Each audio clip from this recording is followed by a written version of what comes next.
During those 60 years that Al Shrier's been with Temple, he's gone through 8 directors of athletics, all 8, 7 of the 9 presidents that have been at Temple in the history of the institution, 10 mayors, 12 governors of the state of Pennsylvania, and 11 presidents of the United States.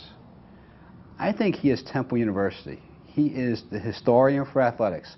If you think of someone who's been at Temple for 54 years as a professional working, then another 4 years as an undergraduate, he spans so much history at Temple.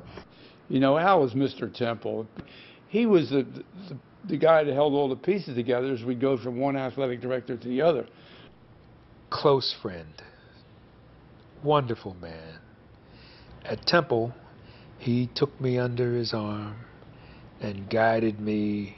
You'd start off by talking about the great vast knowledge that Al has about sports, about intercollegiate athletics, and certainly about Temple University. There's just not a better historian or frame of reference for anything that you're trying to do than Al Shrier.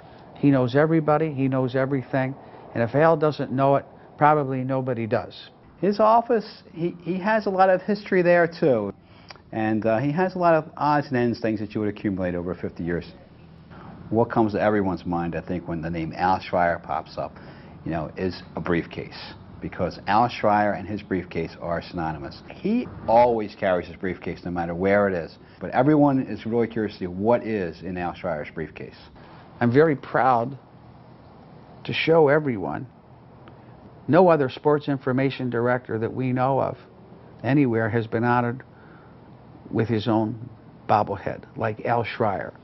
When I'm on the road, I might see a basketball alum. They always ask, how's Al Shrier doing? Is Al Shrier still there? Well, of course Al Shrier is still there. I mean, where else would Al Shrier be but Temple University?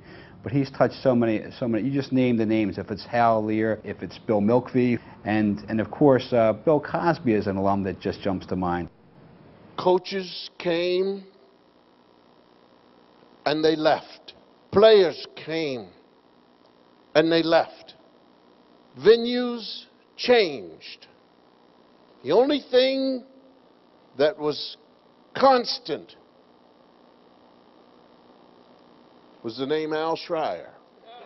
He's in more Hall of Fames than probably any sports figure in this city. If I ever need anything, I just call him. He's always been there. I can't imagine a better friend. He's just a lovable guy who is all Temple. And there's probably not a more loyal, dedicated, competent person that's ever been a sports information director in intercollegiate athletics, and maybe not a more dedicated, loyal Al to ever work at Temple University than Al Shrier. He lives and breathes Temple University, and I think the color of his blood is definitely cherry. To Mr. Al Shrier, Al, on behalf of all of us in athletics and the thousands of people whose lives you've touched over 60 years, thank you, Al.